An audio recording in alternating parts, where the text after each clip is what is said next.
أما بعد فإن خير الحديث كتاب الله وخير الهدى هدى محمد صلى الله عليه وسلم وشر الأمور محدثتها وكل محدثة بدعة وكل بدعة ضلالة وكل ضلالة في النار. أعوذ بالله من الشيطان الرجيم. فيه رجال يحبون أن يتطهروا والله يحب المطهرين.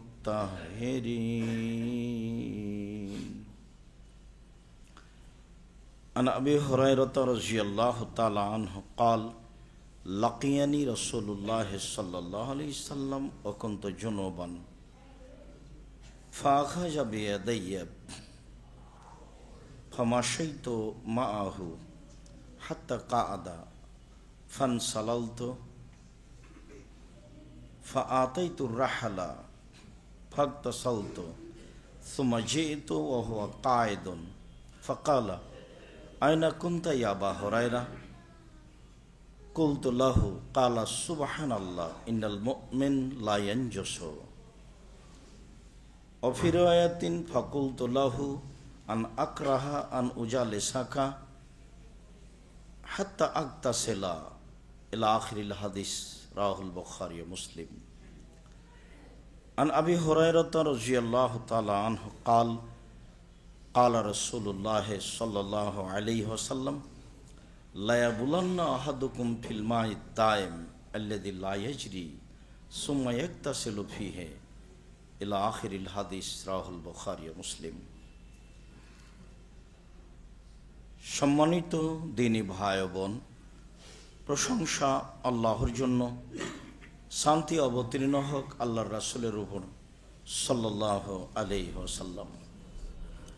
আমরা অবগত আছি আমাদের বিষয়ের কথা।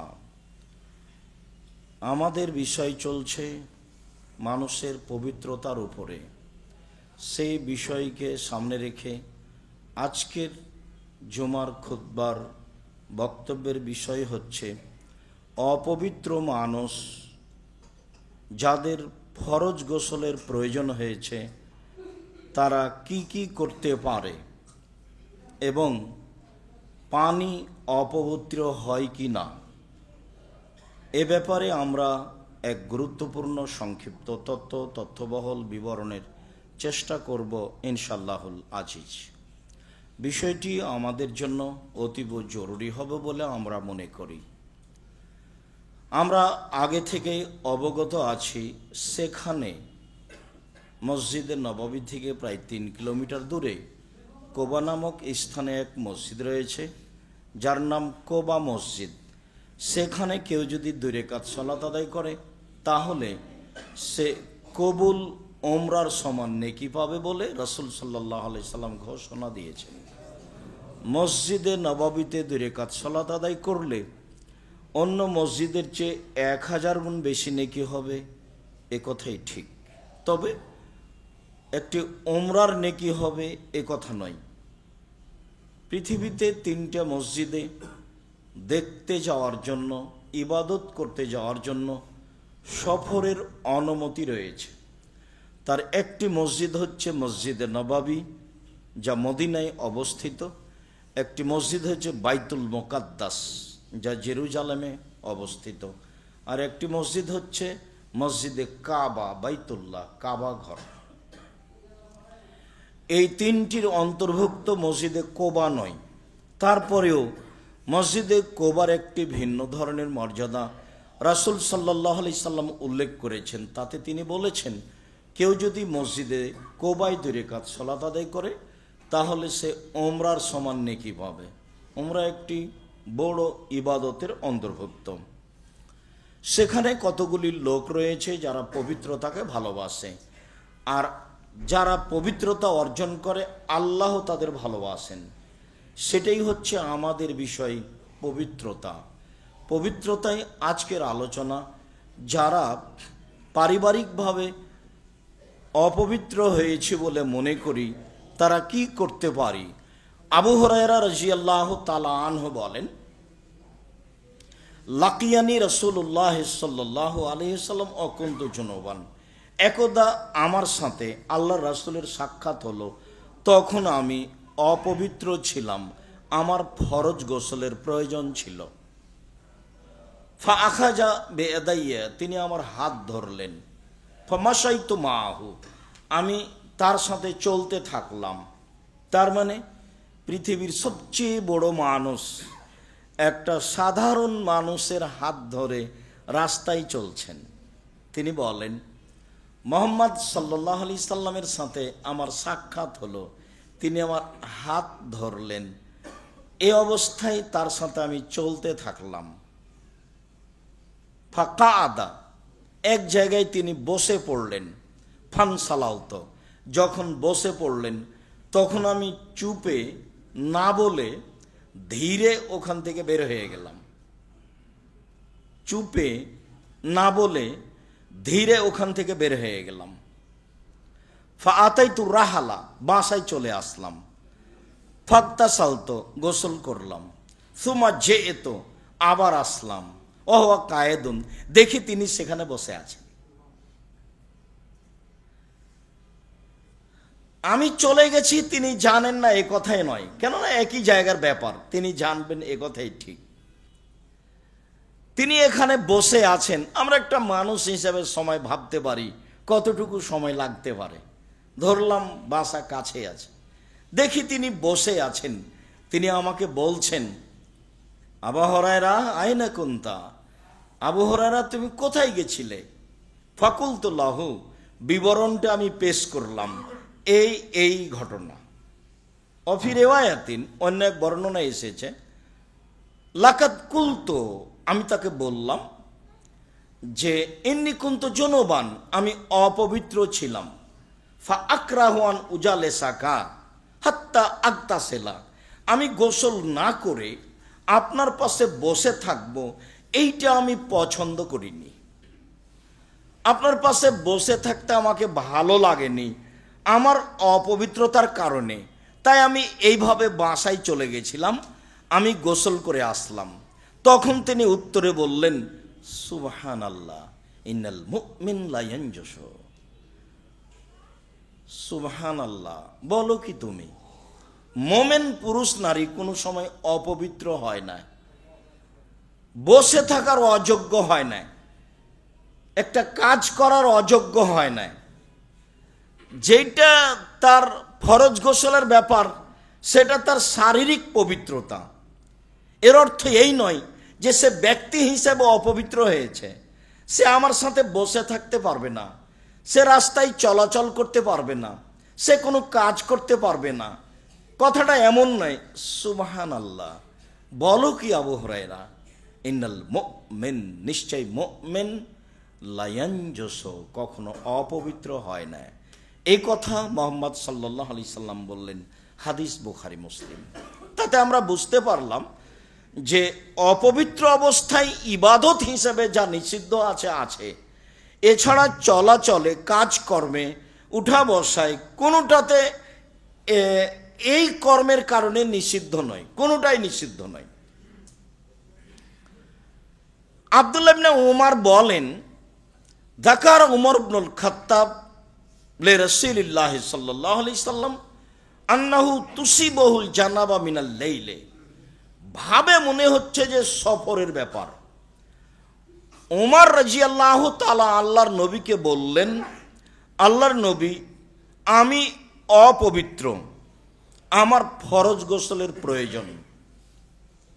তিনি এইভাবে বললেন যে তুসিবহু আল জানাবা, তাকে অপবিত্রতা লেগেছে, তার গোসলের প্রয়োজন। তখন রাসূল সাল্লাল্লাহু আলাইহি সাল্লাম বললেন, তাওয়াদ্দা, ওযু করে নাও, অগসিল যাকারাকা, পুরুষাঙ্গ ধুয়ে ফেলো, সুম্মা নাম, তারপর ঘুমিয়ে যাও। উম্মু সালমা রাদিয়াল্লাহু তাআলা আনহা বলেন, কানান নবী সাল্লাল্লাহু আলাইহি সাল্লাম ইয়াজন্নাবু, আও এজনব, আল্লাহর নবী অপবিত্র হতেন, সুমাইয়া নামো, তারপর ঘুমাতেন, সুমাইয়ান তাবেহ, তারপর জাগতেন, সুমাইয়া নামো, তারপর ঘুমাতেন। কোনো এক পর্যায়ে ফজরের আজানের সময় গোসল করতেন। যেখানে এসেছে বুখারী মুসলিমের হাদিসে যে আজান হয়ে গেছে, তখন তিনি অপবিত্র, তখন তিনি গোসল করলেন, সিয়াম থাকলেন। ও দিয়ে বলা হয়েছে যে অপবিত্রতার কারণে, রাতের অপবিত্রতার কারণে, গোসল না হওয়ার কারণে সিয়াম ধরার কোনো সমস্যা নেই, সিয়াম পালনের কোনো সমস্যা নেই। যা বলছিলাম, উম্মে সালমা রাদিয়াল্লাহু তাআলা আনহা বলেন, আল্লাহর নবী অপবিত্র অবস্থায় ঘুমাতেন, জাগতেন, ঘুমাতেন। এক সময়ে তিনি গোসল করতেন। বোঝা যাচ্ছে অপবিত্র অবস্থায় ঘুমানো যায়, তবে কিছু কাজ আছে। আয়েশা রাদিয়াল্লাহু তাআলা আনহা বলেন, কানান নবী সাল্লাল্লাহু আলাইহি সাল্লাম ইযা কানা জুনুবান, আল্লাহর নবী যখন নিজে অপবিত্র হতেন, ফাআরাদা ইয়ানামা ইয়াকুলা, এরপরে যখন তিনি ঘুমাতে চাইতেন বা কিছু খেতে চাইতেন, গোসল করেননি, তিনি ঘুমাতে চাইতেন বা কিছু খেতে চাইতেন, ফায়াতাওয়াদ্দা ওযুআহু লিস-সালাতে, তখন তিনি সলাতের অজু করে নিতেন। বাস। এখন যা ইবাদত নিষিদ্ধ সলাত, সেইটা ব্যতীত সব চলবে। এখন খাবে, এখন কাজ করবে, এখন ঘুমাবে, এটাই শরীয়ত। হাদিস সব ধারাবাহিক বুখারী মুসলিম। আয়েশা রাদিয়াল্লাহু তাআলা আনহা বলেন, আল্লাহর নবী অপবিত্র হওয়ার পর তিনি খাওয়ার ইচ্ছা করলে, ঘুমানোর ইচ্ছা করলে অজু করে নিতেন, তারপরে তিনি ঘুমাতেন। আবু সাঈদ খুদরি রাদিয়াল্লাহু তাআলা আনহু বলেন, রাসূল সাল্লাল্লাহু আলাইহি ওয়াসাল্লাম বলেছেন, ইযা আতা আহাদুকুম লিআহলিহি, মানুষ যদি কেউ তার পারিবারিক সাংসারিক স্ত্রী মিলনে যায়, সুম্মা আরাদা ইয়াউদা, এরপরে যদি সে আবারও গোসল না করে দ্বিতীয়বার মিলিত হতে চায়, ফালইয়াতাওয়াদ্দা বাইনাহুমা ওযুয়ান, তাহলে সে যেন মধ্যে অজু করে নেয়। আরও একাধিক হাদিসে প্রমাণ হবে অজু ছাড়াই সাংসারিক জীবন চলছে।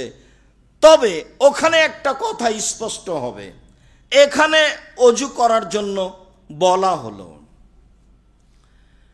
আনাস রাদিয়াল্লাহু তাআলা আনহু বলেন, কানান নবী সাল্লাল্লাহু আলাইহি সাল্লাম ইয়াতুফু আলা সাইর নিসাইহি বিগসলিন ওয়াহিদিন, আল্লাহর নবী তার সকল স্ত্রীর নিকটে যেতেন এক গোসলে, একবার পবিত্রতার মাধ্যমে সব স্ত্রীর নিকটে যেতেন বলে আনাস রাদিয়াল্লাহু তাআলা আনহু বলেন। হাদিস বুখারী মুসলিম। একসাথে 11 জন স্ত্রী ছিলেন, তবে স্ত্রী সংখ্যা 13 জন।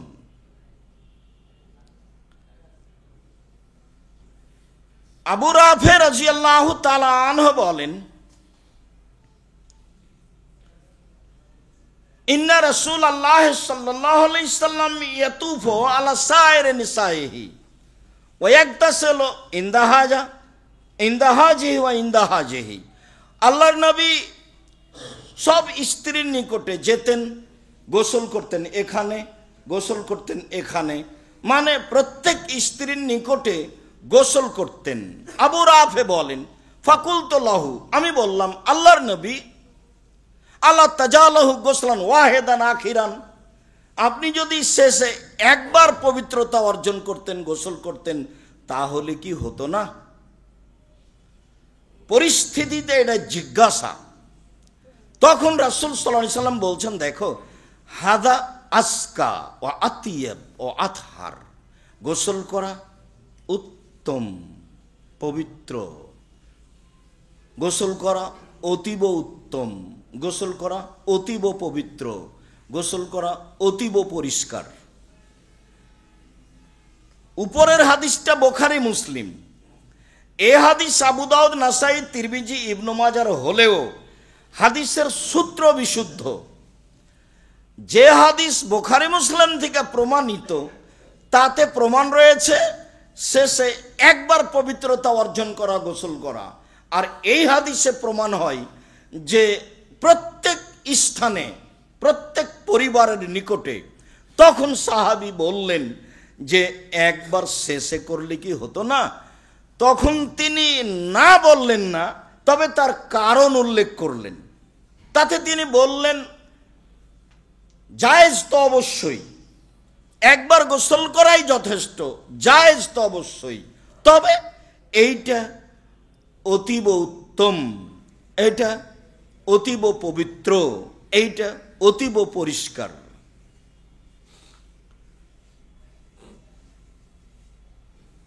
ইবনে আব্বাস রাদিয়াল্লাহু তাআলা আনহু বলেন, ইকতাসালা বাজু আজিজিন নবী সাল্লাল্লাহু আলাইহি ওয়াসাল্লাম ফি জাফনাতিন। আল্লাহর নবীর কোন স্ত্রী একটা বালতিতে পানি ছিল বা একটা বড় পাত্রে পানি ছিল, সেই পানিতে গোসল করেন। সুম্মা আরাদান নবী সাল্লাল্লাহু আলাইহি ওয়াসাল্লাম ইয়াতাওয়াদ্দা মিনহু। এরপর আল্লাহর নবী সেই পানিতে অজু করার ইচ্ছা পোষণ করলেন। গোসল করার পরে এখনো পাত্রে পানি আছে, তখন তিনি গোসল করার ইচ্ছা পোষণ করলেন।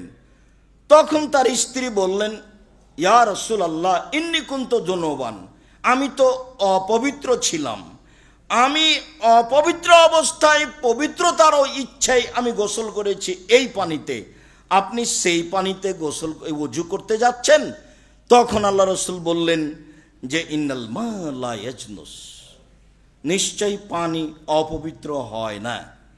তাহলে যেই পানিতে আপনি ফরজ গোসল করেছেন পাত্রে আছে, আপনার গোসল করার কারণে সে পানি অপবিত্র হয়ে গেছে তা নয়। তবে অবশ্যই আপনার গোসল যেন রাসূল সাল্লাল্লাহু আলাইহি ওয়াসাল্লামের পদ্ধতি সুন্নাত মতো অজুর মাধ্যমে হয়ে থাকে।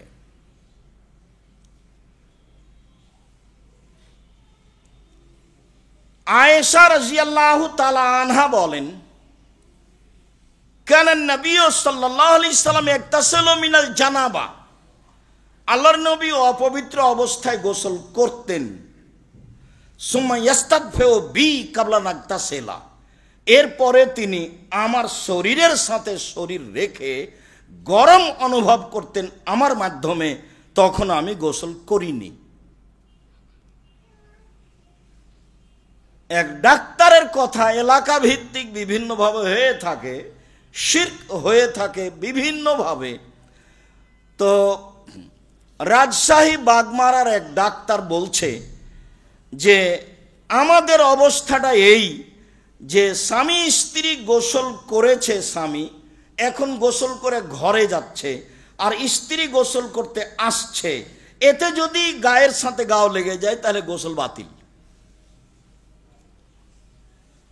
দিনাজপুরে এক হাই স্কুলের হেডমাস্টার বলছেন, আব্দুর রাজ্জাক সাহেব, চৌকি বিছানা থেকে নিয়ে বাহির বারান্দা পর্যন্ত, স্যান্ডেল পর্যন্ত, জুতা পর্যন্ত চটছালা মাদুর বিছা আছে, কেন বলতে পারেন? বলছি তা তো বলতে পারছি না, হয়তো বা পরিষ্কারের জন্য। তখন বলছেন না না না না, যার ফরজ গোসল হয়েছে সে গোসল না করে যদি মাটিতে পা দেয় তাহলে মাটি অভিশাপ করবে, এই জন্য জুতা স্যান্ডেল পর্যন্ত মাদুর বিছানো আছে। আয়েশা রাদিয়াল্লাহু তাআলা আনহা বলেন, আল্লাহর নবী আগে গোসল করে আমার শরীরের মাধ্যমে গরম অনুভব করতেন, তখন আমি গোসল করিনি। আম্মার ইবনে ইয়াসির রাদিয়াল্লাহু তাআলা আনহু বলেন, রাসূল সাল্লাল্লাহু আলাইহি ওয়াসাল্লাম বলেছেন, সালাসুন লা তাকরাবুহুল মালায়েকাতু, তিন শ্রেণীর মানুষের কাছে ফেরেশতা যায় না, তিন শ্রেণীর মানুষের নিকটে ফেরেশতা হয় না। এক, জিফাতুল কাফির, অপবিত্র অমুসলিমের লাশের পাশে, অমুসলিমের লাশের পাশে, অমুসলিমের নিকটে অমুসলিম মৃত ব্যক্তির পাশে যায় না। দুই,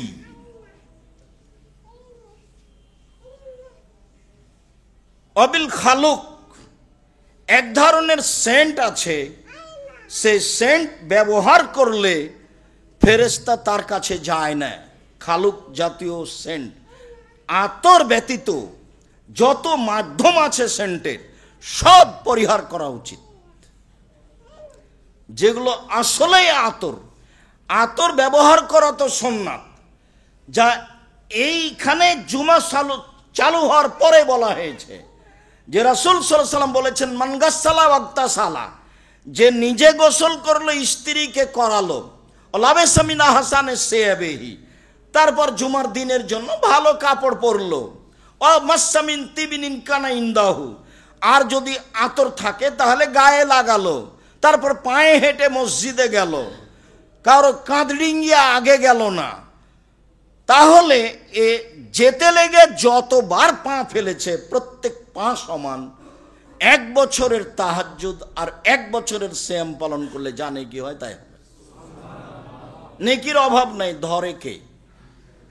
সূরা ইখলাস 3 বার পড়লে 1 বার কোরআন মাজিদ পড়ার সময় নেকি হয়। নেকির অভাব নাই, ধরে কে?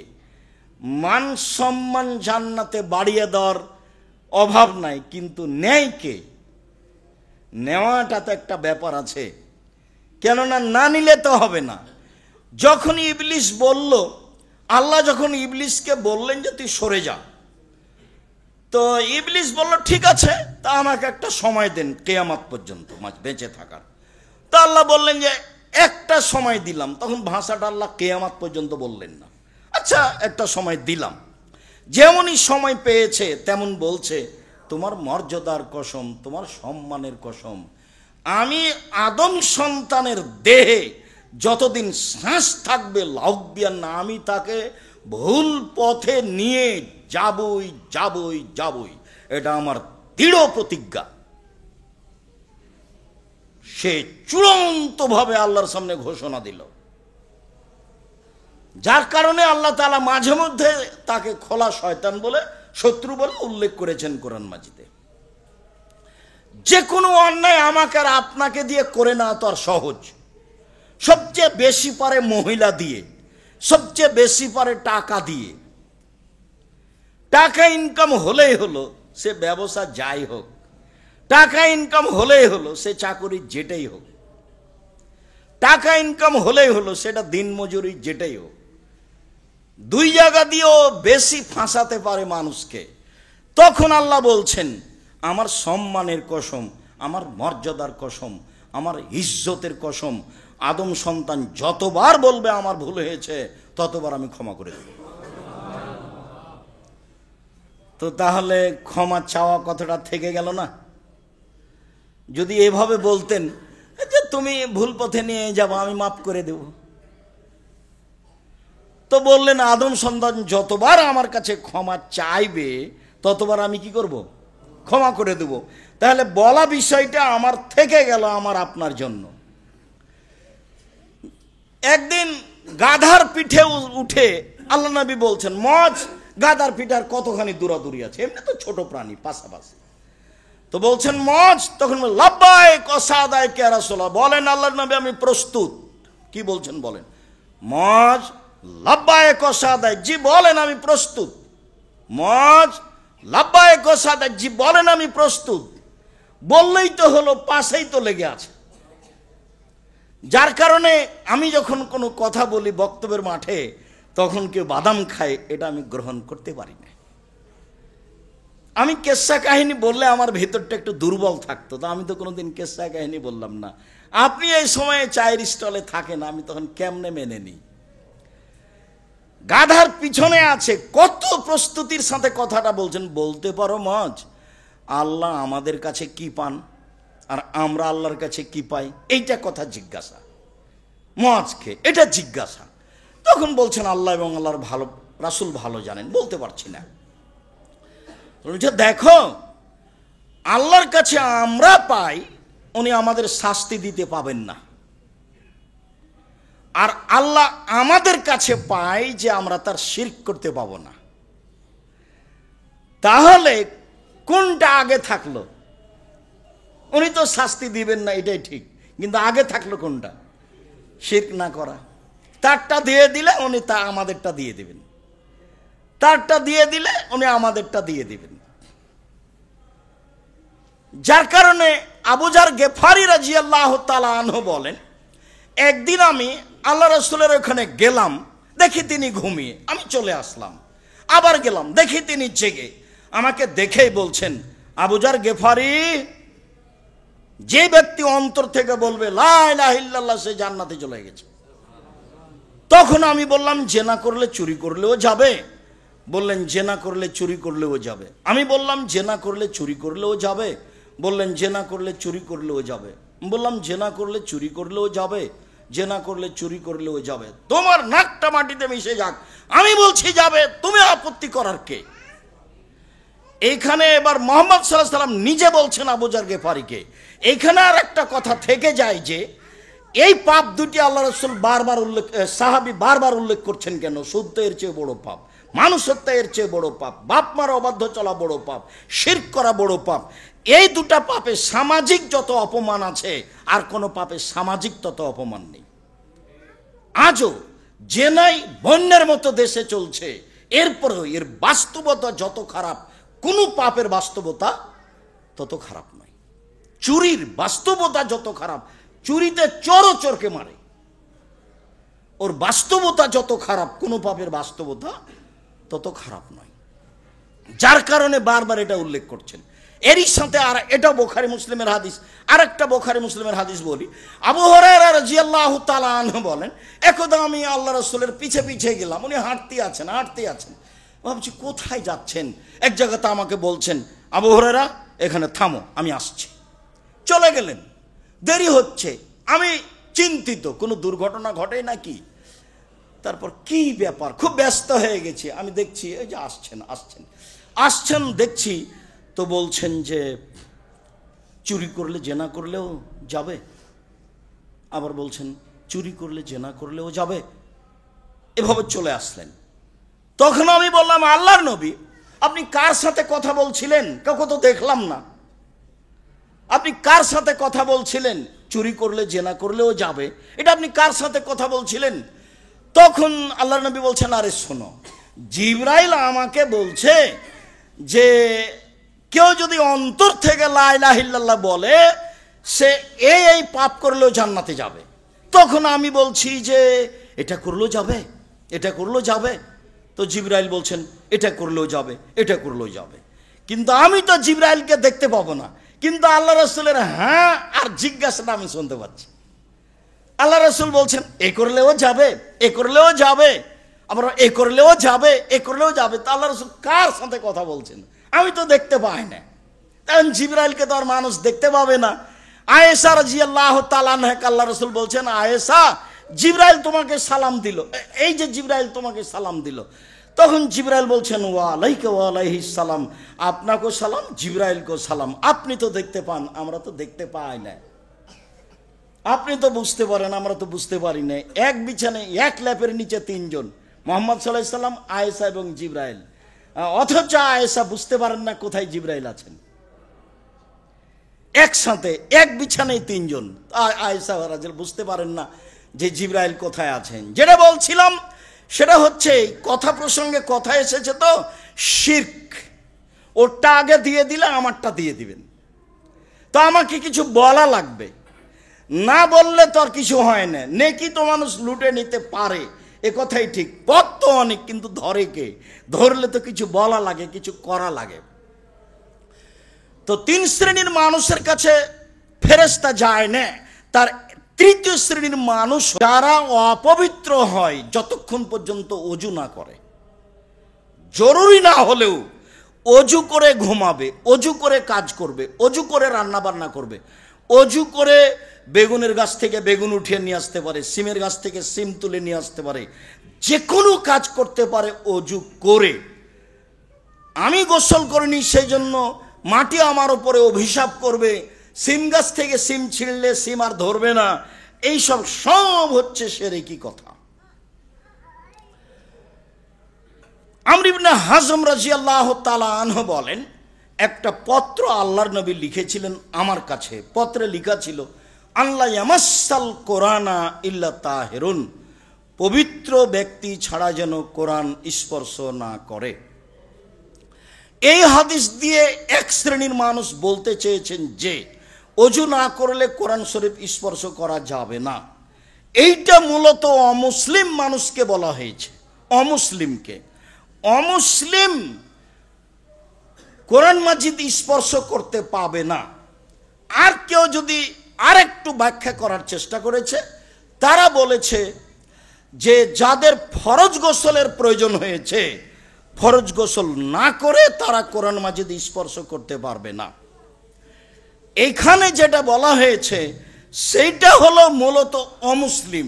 মুসলিম যে কোনো সময়ে কোরআন মাজিদ স্পর্শ করে পড়তে পারে, তবে যার ফরজ গোসলের প্রয়োজন তার জন্য স্পর্শ করে ধরে না পড়াই ভালো। ঋতুবতী মহিলা ধরতে পারে, পড়তে পারে। নেফাস সন্তান প্রসবের পরে যাদের রক্ত আছে তারা ধরতে পারে, পড়তে পারে। তার প্রমাণ কি? তার প্রমাণ এক নাম্বার যে আয়েশা রাদিয়াল্লাহু তাআলা আনহা বলেন, কানান নবী সাল্লাল্লাহু আলাইহি ওয়াসাল্লাম ইয়াযকুরুল্লাহ আলা কুল্লি আহইয়ানিহি। আল্লাহ নবী সব সময় আল্লাহকে ডাকতেন, কোরআন মাজিদও পড়তেন। আয়েশা রাদিয়াল্লাহু তাআলা আনহা বলেন, আমি হজ সফরে গিয়ে তওয়াফ করতে করতে আমার ঋতু হয়ে গেল, আমি বসে কাঁদছি। তো আল্লাহ রাসূল বলছেন, কি ব্যাপার, কেন তুমি কাঁদছো? ও তোমার ঋতু হয়েছে, সে তো তুমি কাঁদছো। তখন তিনি বলছেন, হ্যাঁ, আপনারা যাবেন হজ আর উমরা নিয়ে, আর আমি শুধু হজ নিয়ে যাব। আমার উমরা তো বাতিল হয়ে গেল ঋতুর কারণে, আমি সেই জন্য কষ্টে কান্নাকাটি করছি। তা আল্লাহ রাসূল বলছেন, আরে সেই চিন্তা করো কেন তুমি? এটা তো আদমের মেয়েদের উপরে ফরজ করে দেওয়া হয়েছে, এখানে তোমার দুঃখ আফসোস করার কিছু নেই।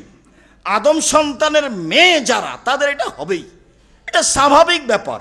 ইসলামুল হাজ্জ ইল্লা তওয়াফ, তওয়াফ ব্যতীত, সালাত ব্যতীত যা হাজি করে সবই করো, যা করে। হাজি যদি কোরআন মাজিদ পড়ে, হাজি যদি সুবহানাল্লাহ আলহামদুলিল্লাহ বলে, বুখারী মুসলিমের হাদিস। সালাতের উপরে যে বইটা লেখা আছে, যাওয়ার সময় নিয়ে গিয়ে দেখবেন, বা নিয়ে থাকলে দেখবেন 8টা দলিল দেওয়া আছে ঋতুবতী মহিলারা কোরআন মাজিদ পড়বে। এই হাদিসে যেটা বলা হয়েছে সেটা হলো মূলত অমুসলিম। এরপরে যেটা বলা হয়েছে, তাহলে যাদের ফরজ গোসলের প্রয়োজন আছে তারা ফরজ গোসল করেই কোরআন মাজিদ ধরে পড়বে। আর যদি করতে না পারে ঠান্ডার কারণে, তাহলে আপনার অজু করে পড়বে। অজু হচ্ছে গোসলের স্থানে, অজুর স্থানে বুঝে আমল করার চেষ্টা করবো ইনশাআল্লাহ। আল্লাহুম্মা সাল্লি আলাইহি আল্লাহুম্মা বারিক আলাইহি।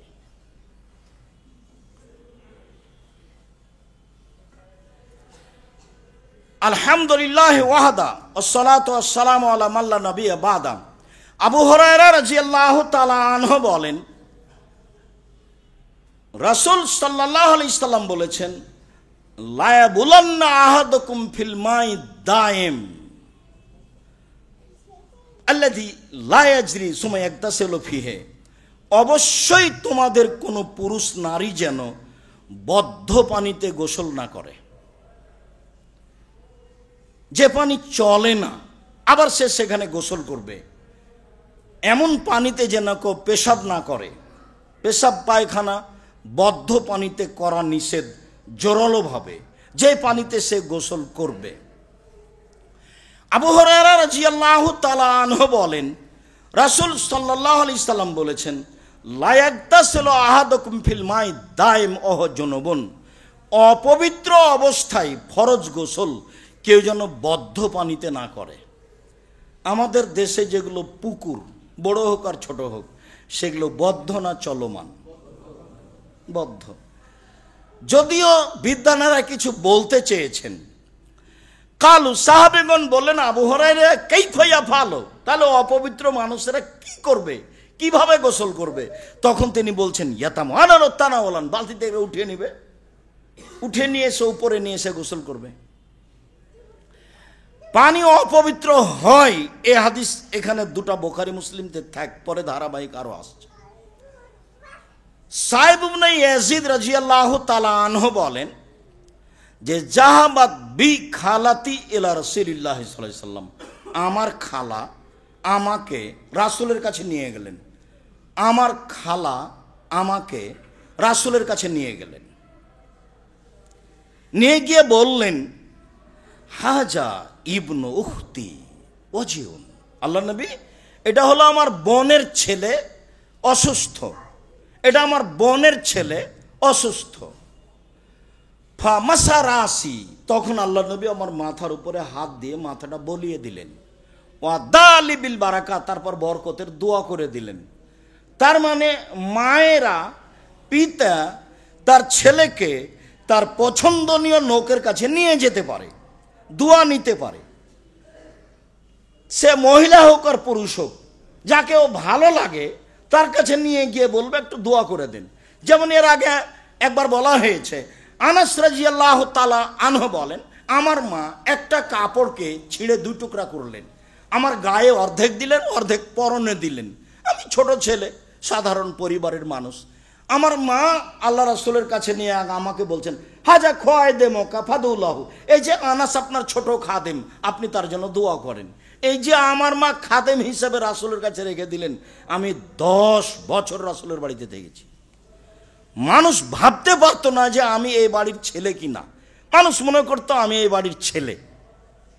আমি সব কিছুতেই আছি, লেনদেন যা কিছু পানি টানি প্রয়োজনীয় সব কিছুতেই আছে। 10 বছর একটানা আমি খিদমত হিসেবে থেকেছি, খিদমত করার জন্য থেকেছি, খাদেম হিসেবে থেকেছি।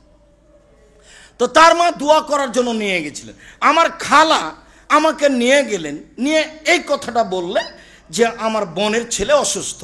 তখন আমার মাথায় হাত দিলেন আল্লাহ রাসূল, দিয়ে হাতটা বলিয়ে দিলেন এবং আমার জন্য আল্লাহ রাসূল দোয়া করলেন। সুম্মা তাওয়াদ্দা, তারপর আল্লাহ রাসূল ওযু করলেন। ফাসারাত মিন ওযুহি, তার ওযুর যেটুকু বাকি পানি ছিল সেটুকু আমি পান করে নিলাম। ওযুর বাকি পানি পান করা যায়, সুন্নাতের অন্তর্ভুক্ত, তাই ইতিপূর্বে একবার আলোচনায় এসেছে। সুম্মা কুনতু খালফাহু, আমি তার পিছনে দাঁড়ালাম। এখন যেগুলো বাক্য আসছে দুটো, এগুলো আলোচনার সাথে সম্পৃক্ত নয়।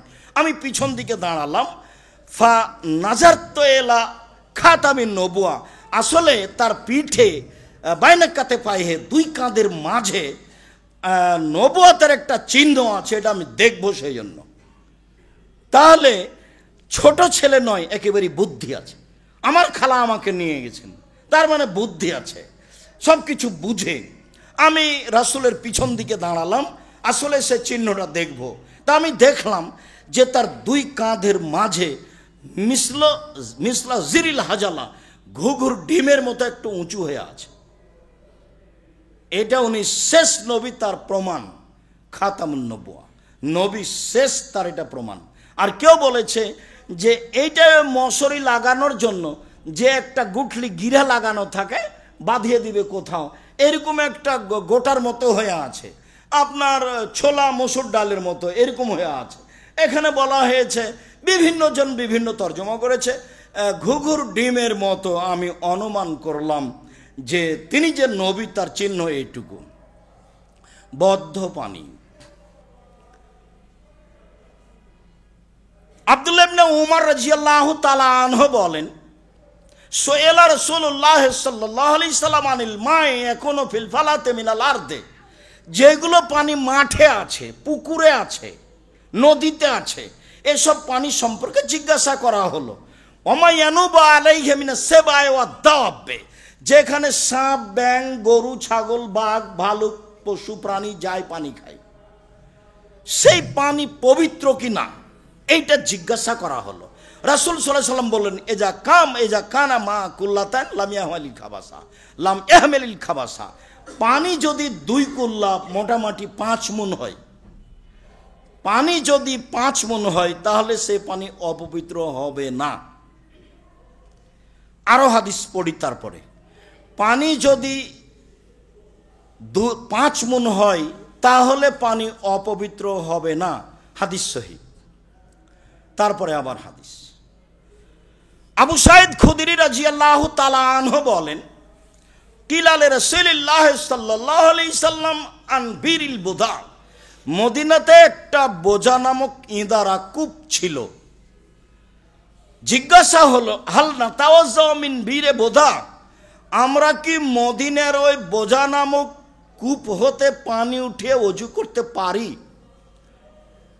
হিয়ে, কূপটি হচ্ছে এই ইউলকাল হেয়াদ তুলকাল হেয়াদ অলহমুল কেলাবে অন্যাত্ন, সেখানে নিক্ষেপ করা হতো নারীদের ঋতু পরিষ্কার করা নেকড়া, সেখানে ফেলা হতো কুকুর, মরা প্রাণী, সেখানে ফেলা হতো আবর্জনা, দুর্গন্ধময় পচা কিছু। তো এই কূপের পানি নিয়ে অজু চলবে কি? তখন রাসূল সাল্লাল্লাহু আলাইহি ওয়াসাল্লাম বললেন, আল মাউ তাহুরুন লা ইউনাজ্জিসু শাই, পানি পবিত্র, তাকে অপবিত্র করতে পারে না। তো প্রথম আলোচনার শেষের আলোচনা খুব কঠিন হয়ে গেল। এত কিছু সেখানে নিক্ষেপ করা হয়, তারপরেও সেই পানি পবিত্র, এটা হয় কি করে? আর পৃথিবীর সবচেয়ে বড় মানুষ বলছেন যে 20 হলে বুঝতে পারেন যে এটা ঠিক না বেঠিক। 20 হলে যিনি আঁচ করেন যে এটা ঠিক না বেঠিক, সব উপর থেকে হয়, এটা কিভাবে তিনি বলেন যে পানি পবিত্র? বিদ্বানগণ এক এক কথা বলতে চেয়েছেন। তাতে বলতে চেয়েছেন এক সময়ে নিক্ষেপ করা হতো, এখন করা হয় না। যখন জিজ্ঞাসা করা হয়েছে তখন এসব কিছু নিক্ষেপ করা হতো না, তাই চলবে কি চলবে না এটা জিজ্ঞাসা করা হয়েছে। যেহেতু এখন নিক্ষেপ করা হয় না, কাজে চলে। তা আমরা তো খুব ভালো জানি, আমাদের বাড়ির পাশে গরু জবাই করার পরে পা ফেলে দেওয়া হতো, ভুঁড়ি ফেলে দেওয়া হতো, শকুন আসতো, এসবগুলো তো ফেলা হতো। তো এখানে ফেলা হতো, তো এখন তো আর ফেলা হয় না, এখন তো মানুষ প্রায় সব কিছুই খায়। তো তখন হয়তো এরকম ছিল না। ঘটনা এমন হতে পারে, না হওয়ার কিছু নয়। তবে বিদ্বানগণ এই ব্যাপারে আশ্রয় নিয়েছেন এইভাবে। তারপরে চলেন,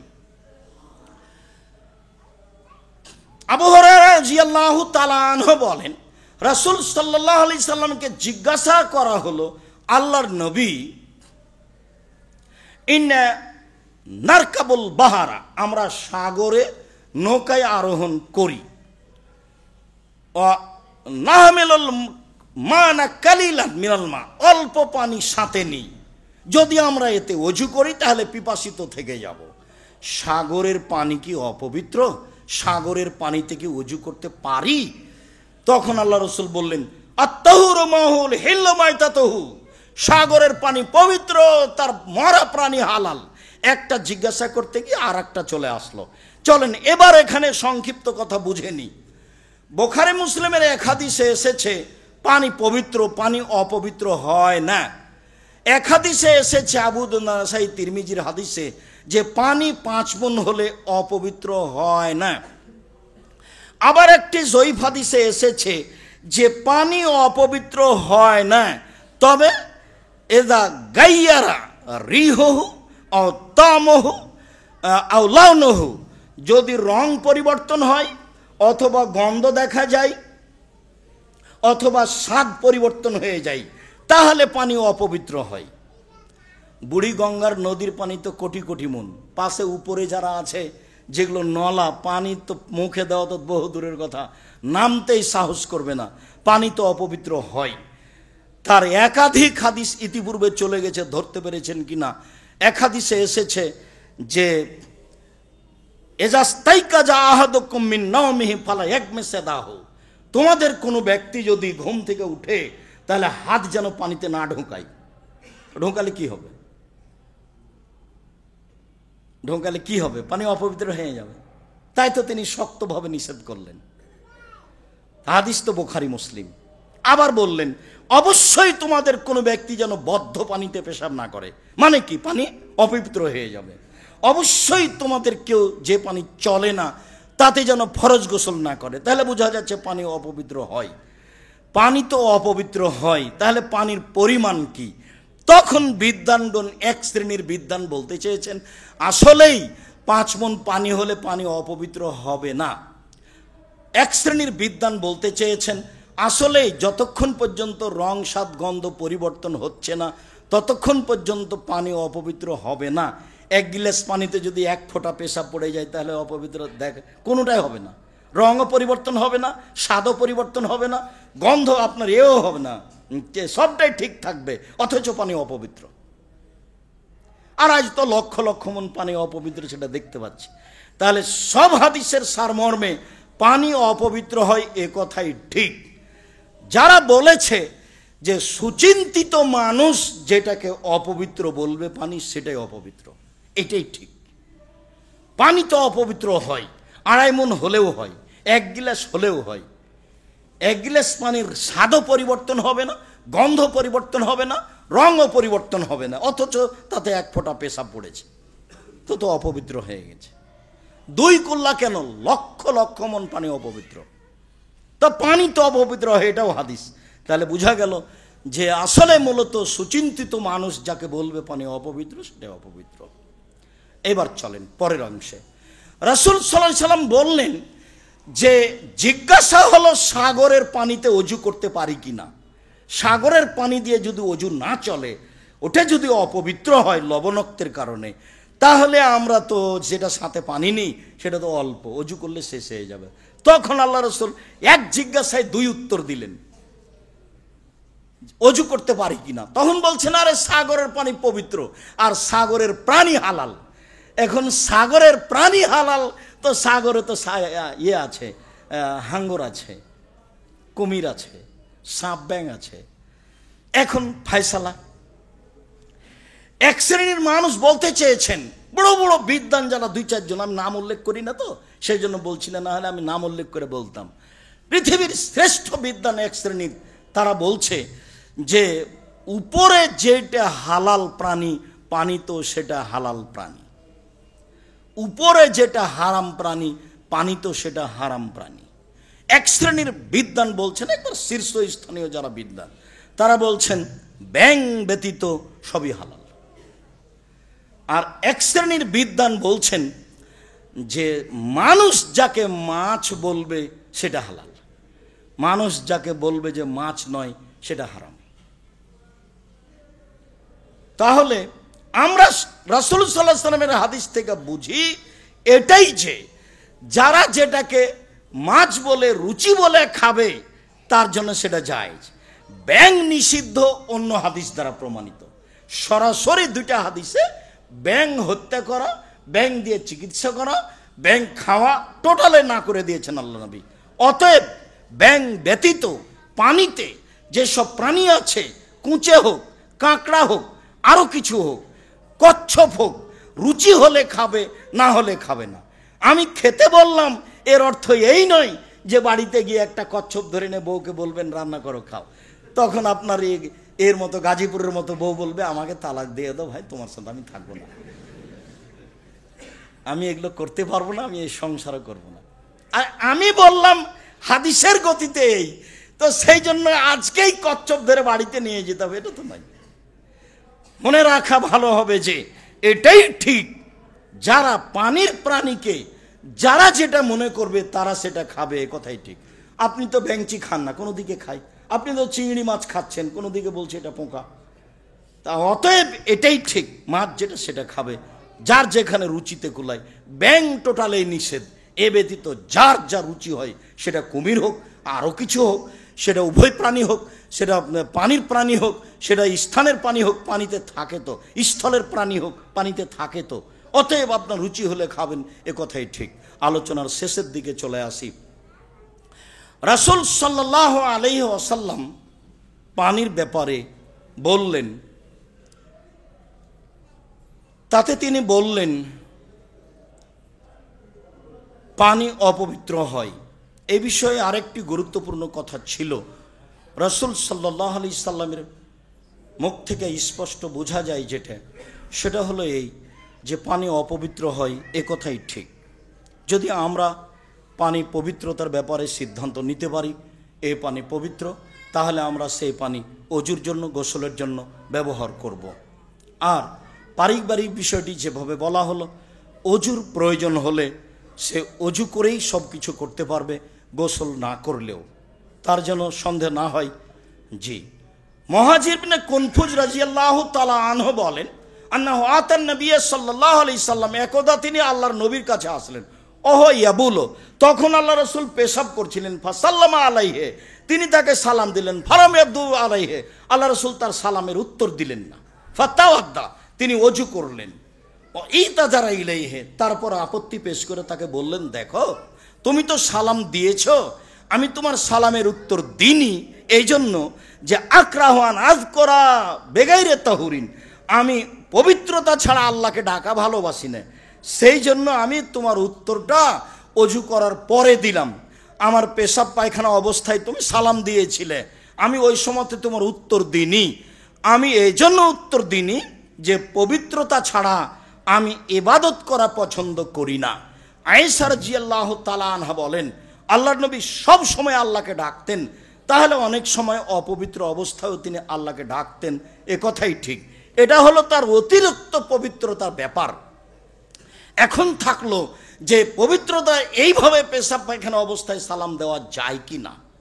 ইবনু মাজার এক হাদিসে এসেছে যে এ অবস্থায় সালাম না দেওয়াই উত্তম, তবে ফেকার বইয়ে 14টি জায়গায় উল্লেখ করা হয়েছে সালাম না দেওয়ার। শুধু পেশাব পায়খানায় অপছন্দ বলা যেতে পারে, এছাড়া এ হাদিসে তো দেওয়া যাবেই, এছাড়া আর কোনো জায়গা নেই যেখানে সালাম দেওয়া যাবে না। সে যা করছে করুক, বিড়ি খাক, সিগারেট খাক, যেভাবে থাক না কেন, কোরআন তেলাওয়াত করুক, অজু করুক, খেতে বসুক, খেতে বসেছে আর আমি বলছি মনে কিছু নিয়েন না ভাই, আপনি খাচ্ছেন সেই জন্য সালাম দিলাম না, এতগুলো বাক্য চলে আর আসসালামু আলাইকুম চলে না, এ ধর্ম কেমন একটা, এটা হয়। তাহলে যদি নিষেধ মনে করেন তাহলে পেশাব পায়খানা অবস্থায় সালাম দেওয়া যাবে না, অপছন্দ। এ হাদিসে দেওয়া যাবে, ওই হাদিস দিয়ে অপছন্দ বলা হয়েছে। এছাড়া এমন কোনো জায়গা নাই পৃথিবীতে যেখানে সালাম দেওয়া যাবে না। সলাত হোক, আপনি সালাম দেন, উত্তর দিবে আঙ্গুল ইশারা করে, হাত বাঁধা আছে, এভাবে আঙ্গুলটা উঠিয়ে দিলেই হয়ে গেল ওয়ালাইকুম আসসালাম, মুখে বলতে পাবে না। সম্মানিত মসজিদের মুসল্লি, সম্মানিত দিনী ভাই বোন, বলছিলাম যে সালাম দেওয়ার বিষয়টি আপনাদের কাছে যেন অস্পষ্টতা না থাকে। নিতান্তই যদি অপছন্দ বলে মনে করি তাহলে শুধুমাত্র পেশাব পায়খানা চলাকালীন সালাম দেওয়া অপছন্দ বলতে পারি, অত্র হাদিস দ্বারা প্রমাণিত হয় দেওয়া যায়। অতএব পৃথিবীর সব জায়গাতেই সালাম দেওয়া যাবে। উত্তর দেওয়ার বিষয়ে ভিন্নতা রয়েছে। সলাতের অবস্থায় হলে হাতের আঙ্গুল দিয়ে ইশারা করবে, পেশাব পায়খানা অবস্থায় সালাম দিলে উঠে গিয়ে উত্তর দিবে, বাকি সব সময় যেভাবে উত্তর দেওয়ার সেভাবেই দিবে। সম্মানিত দিনী ভাই বোন, আমরা আপনাদেরকে এ অংশে এসে প্রথম কথা যেটা জরুরিভাবে বলতে চাচ্ছি যে প্রতি জুমায় আপনি সহ, আপনার ভাই বোন সহ, আত্মীয় স্বজন সহ, বন্ধুবান্ধব সহ অবশ্যই জুমার সলাতে উপস্থিত হওয়ার চেষ্টা করবেন। আমি ইনশাল্লাহ আপনার দিনী ব্যাপারে বিষয়ভিত্তিক কিছু না কিছু উপকার করব ইনশাল্লাহ। এতে আপনার সাথে আমি অদাবদ্ধ, এবং যেগুলো হবে সেগুলো সরাসরি আল্লাহ এবং আল্লাহ রাসূলের কথা হবে ইনশাল্লাহ। মর্মে আমার এই কথাটি গুরুত্ব সহকারে পালন করার চেষ্টা করবে ইনশাল্লাহ। দ্বিতীয় হলো এই যে আমি যেটা প্রতিদিনই বলতে থাকব, এটা আপনার কাছে যেন কোনো ভারী মনে না হয়। একটা কথা হলো এই যে মানুষ দান করে না, দানের কথা বলা হয় না সেই জন্য, তাহলে এটা তার একটা দুর্ভাগ্যের ব্যাপার। আর এমন একটা জায়গাতে থাকলো যে মানুষ তাকে দানের কথা বলে, তখন সে 5 বার শোনার পরে করে। আর ইবাদতের জগতে দানই সবচেয়ে ব্যতিক্রম ইবাদত। কাজে এখানে আসলে আমরা প্রতি জুমায় দানের কথাটা শুনতে পাই, তখন যেন আপনার অন্তরটা সামান্যতম দুর্বল না হয়। আপনি যেন আল্লাহকে সন্তুষ্ট করার আশায় কম থেকে কম, বেশি থেকে বেশি দান করতে পারেন। তবে মনটা খাটো করে দান করবেন না, মনটা বড় করে দান করবেন, তাহলে তার একটা নেকি আছে, তার সার্বিক সমস্যা আপনার থেকে দূরে সরে যাবে ধীরে ধীরে, এবং পথ আপনার জন্য বেঁচে থাকার সহজ হবে। সেটাই বড় মাধ্যম, সেটা হলো দান। তারপরে যেটা বলি, পারিবারিক ব্যাপারে আপনি খুব শক্ত হবেন। পারিবারিক ব্যাপারে যদি আপনি দুর্বল হন তাহলে পরিবারের কারণে আপনাকে জবাবদিহি হতে হবে, তখন আপনার পরকাল এমনিতে একটা বিপজ্জনক হয়ে যাবে। পারিবারিক ব্যাপারে খুব শক্ত হতে হবে। আহাল পরিবারের ব্যাপারে আল্লাহ রাসূলুল্লাহ আদরের কথা বললেন, কিন্তু লাঠির ব্যবহার করার কথা বললেন 5 বার। যেই সবচেয়ে পৃথিবীর বড় মানুষ পারিবারিক বিষয়ে লাঠির কথা বলেন, তাহলে পরিবারের উপরে শক্ত হতে হবে, এ কথাই ঠিক। তারপরে যেটা বলছি, আমরা আন্তরিকভাবে আল্লাহর কাছে প্রার্থনা করি আল্লাহ যেন আমাদের যারা মারা গেছে তাদের কবরের শাস্তি মাফ করে দেন। আল্লাহ, আমাদের যারা মারা গেছে তুমি তাদের কবরের শাস্তি মাফ করে দাও। আমরা যারা অসুস্থ, বাড়িতে হাসপাতালে, তুমি তাদের